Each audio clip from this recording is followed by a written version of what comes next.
न्याय के लिए रोड पर उतरना चाहिए, क्योंकि बाबा साहब बोले थे कि जब सड़क सूनी हो जाए तो संसद आवारा हो जाती है। तो कहीं ना कहीं राजनीति का भी बहन डॉक्टर रितु सिंह शिकार हुई है।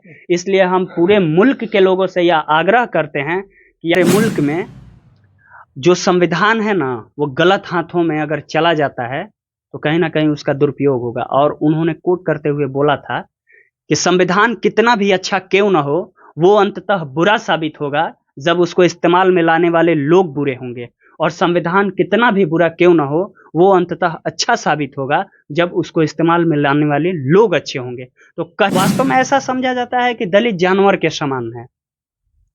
बाबा साहब के साथ इतनी जिल्लत भरी मतलब बाबा साहब के साथ इतना मतलब अत्याचार हुआ, जब वो नहीं टूटे तो हमें लगता है कि हम लोग उनके वंशज हैं। और हमें लगता है कि कहावत में कहा जाता है कि किसी को जितना दबाओगे वो उतना ही निखरता है। और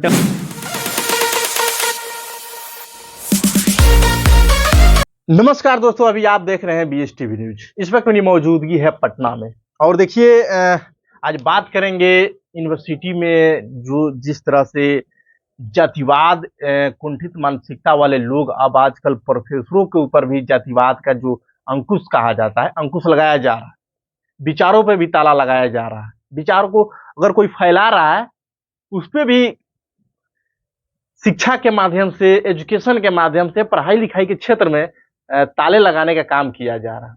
जैसे कि आपको बता दें कि रितु सिंह एक दलित लड़की है और आज 90 दिन यानी पूरे 3 महीना से धरने पर बैठी हुई है, जो कि दिल्ली यूनिवर्सिटी के 4 नंबर गेट पे। इसी बीच बात करेंगे पटना यूनिवर्सिटी के छात्र हैं मंजीत जी, इनसे बात करेंगे दलितों और शोषितों के ऊपर आजकल अत्याचार क्यों बढ़ते जा रहा है। देखिए, हमारी बहन डॉक्टर रितु सिंह जी को एक अकेला नहीं निकाला गया है, और हमें लगता है कि इससे पहले भी कई सारे लोगों को निकाला गया है। और हमें लगता है कि हम आज से जातिवाद का शिकार नहीं हो रहे हैं। जातिवाद का शिकार हजारों वर्ष से हमारा समाज होता आ रहा है। आप इतिहास में जाइएगा तो कभी पानी पीने पर हत्या कर दिया जाता है, तो कभी मोछ रखने पर हत्या कर दिया जाता है। कभी सार्वजनिक स्थल पर घूमने पर हत्या कर दिया जाता है, तो कभी घोड़ी पर चढ़ के बारात निकालने पर हत्या कर दिया जाता है। तो ये इस मुल्क में खासकर दलितों का जीना जो है ना, वास्तव में ऐसा समझा जाता है कि दलित जानवर के समान है। बाबा साहब के साथ इतनी जिल्लत भरी मतलब बाबा साहब के साथ इतना मतलब अत्याचार हुआ, जब वो नहीं टूटे तो हमें लगता है कि हम लोग उनके वंशज हैं। और हमें लगता है कि कहावत में कहा जाता है कि किसी को जितना दबाओगे वो उतना ही निखरता है। और डॉक्टर रितु सिंह को आज जैसे दबाया जा रहा है, जातिवाद का शिकार बनाया जा रहा है, वो उतना ही निखर रही है और उतना ही वो हीरा के रूप में जनता के सामने अपने आप को प्रदर्शित कर रही है। तो हमें लगता है कि शुरू से संघर्ष करने का हमारा इतिहास रहा है, और संघर्षों के साए पर इतिहास हमारा बनता है। हम अम्बेडकरवादी हैं, जिस ओर अम्बेडकरवादी चलते हैं उस ओर जमाना चलता है, उस ओर जमाना चलता है। तो इसलिए इस नाते हम कहना चाहेंगे कि आज जैसे डॉक्टर रितु सिंह को निकाला गया है, वैसे कल प्रोफेसर रतनलाल जी को भी निकाला गया था, डॉक्टर लक्ष्मण यादव जी को भी निकाला गया है। तो ऐसे तमाम लोग हैं जो गिने चुने हैं, लेकिन इससे कहीं अधिक लोग हैं जिनकी आवाज हम तक पहुंच ही नहीं पाई है, हम उन्हें जानते भी नहीं हैं। तो हमें लगता है कि इसका एक माध्यम है, लोकतांत्रिक देश में रहते हैं, और लोकतांत्रिक देश में जहां हम रहते हैं वहां न्याय का पैमाना आंदोलन होता है। तो पूरे देश में जितने भी बहुजन समाज के लोग हैं, उन्हें पूरे देश में आंदोलन करना चाहिए, न्याय के लिए रोड पर उतरना चाहिए, क्योंकि बाबा साहब बोले थे कि जब सड़क सूनी हो जाए तो संसद आवारा हो जाती है। तो कहीं ना कहीं राजनीति का भी बहन डॉक्टर रितु सिंह शिकार हुई है। इसलिए हम पूरे मुल्क के लोगों से यह आग्रह करते हैं कि आप लोग एक डेट निर्धारित करके एक बड़े आंदोलन की तैयारी कीजिए, और उस आंदोलन के माध्यम से बहन रितु सिंह को न्याय दिलाने का काम किया। लेकिन आप कह रहे हैं कि सब किसी को इकट्ठा यूनाइट होने की जरूरत है, लेकिन आज 90 दिन हो गया, अभी तो कोई व्यक्ति, जितने भी दलित हितैषी लोग हैं, अभी कोई ट्वीट नहीं किया, कोई आंदोलन की बात नहीं किया ना। जो डॉक्टर रितु है ऋतु सिंह उनसे मिलने का कोई प्रयास नहीं किया। अभी 90 दिन से पूरे धरने पर बैठी है, अकेले बैठी है, कोई किसी का भी समर्थन नहीं मिला, तब कैसे माना जाए कि इकट्ठा लोग हो जाएंगे? नहीं, ऐसा बात नहीं है। डॉक्टर रितु सिंह के साथ देखिएगा तो पूर्व में अभी हाल फिलहाल की देखिए तो मनोज झा भी गए हैं, जो आरजेडी के सांसद हैं अभी वर्तमान में। इसके पहले भीम आर्मी के राष्ट्रीय अध्यक्ष जो हैं विनय रतन सिंह साहब, वो भी गए थे। इसके पहले अभिषेक जाटव गए थे।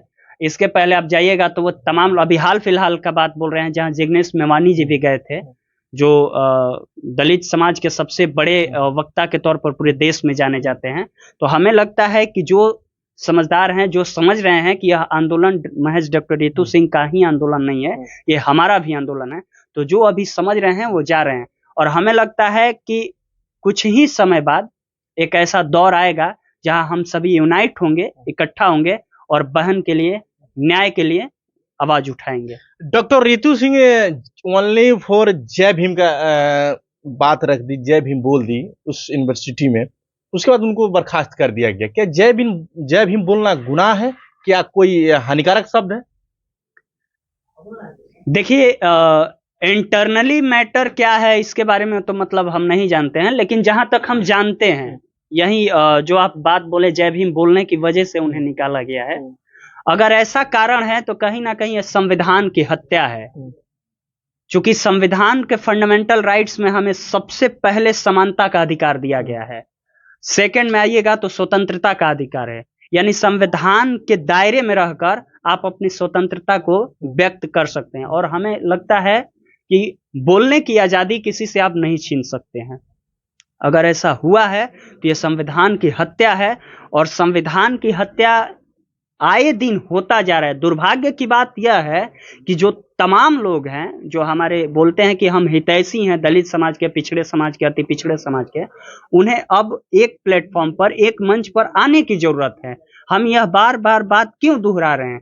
क्योंकि अब समय आ गया, जैसे इंडिया गठबंधन बन रहा है। इंडिया गठबंधन में आप देखिए कि दलित समाज के सबसे बड़ी अगर चेहरा देखा जाए तो बहन मायावती जी है, भाई चंद्रशेखर आजाद जी हैं। ऐसे चेहरों को मतलब इंडिया में अभी स्थान नहीं मिला है, तो आप कैसे मतलब एक अच्छे मुल्क की रचना कर सकते हैं, एक भाजपा को टक्कर कैसे दे सकते हैं? तो हमें लगता है कि धीरे धीरे सभी लोग समझेंगे और यूनाइट होंगे, और यूनाइट होकर अपने हक अधिकार की लड़ाई के लिए रोड पर उतरेंगे, और बहन रितु सिंह के लिए भी न्याय के लिए पूरे देश में आंदोलन होगा, और सभी लोग, हम लोग एक न एक दिन रोड पर उतरेंगे।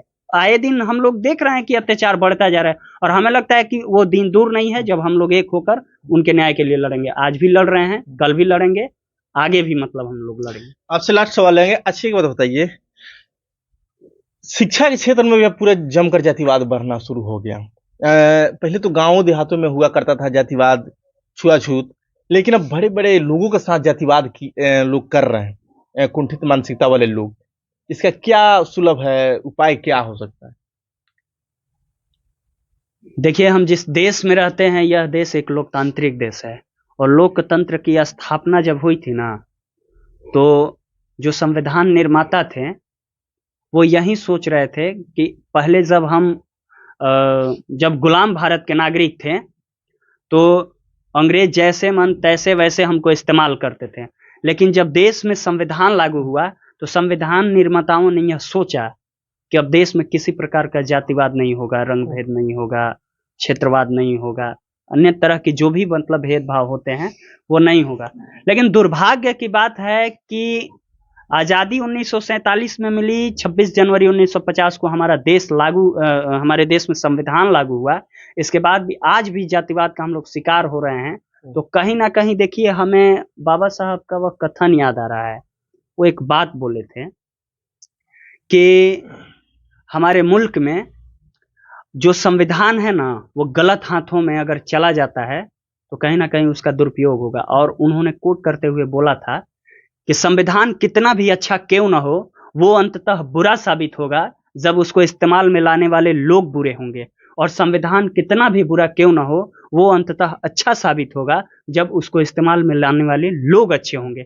तो कहीं ना कहीं हमें यह लगता है कि संविधान गलत हाथों में चला गया है। इसी की वजह से आज हम लोग जितने भी भेदभाव हैं या भ्रष्टाचार है उसका शिकार होते जा रहे हैं।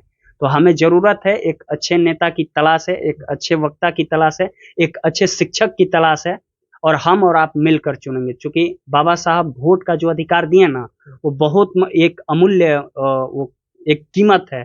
उसका जो कीमत समझेगा वो समझेगा। लेकिन दुर्भाग्य की बात है कि आज भी लोग वोट बेच देते हैं। वोट का कीमत जब तक आप नहीं समझिएगा, एक अच्छे सरकार का गठन नहीं कर पाइएगा। जब एक मुल्क में अच्छी सरकार नहीं होगी, अच्छी सरकार जब नहीं होगी, तो देश में कभी भी समानता, स्वतंत्रता, बंधुता, भाईचारा लागू नहीं हो सकता है।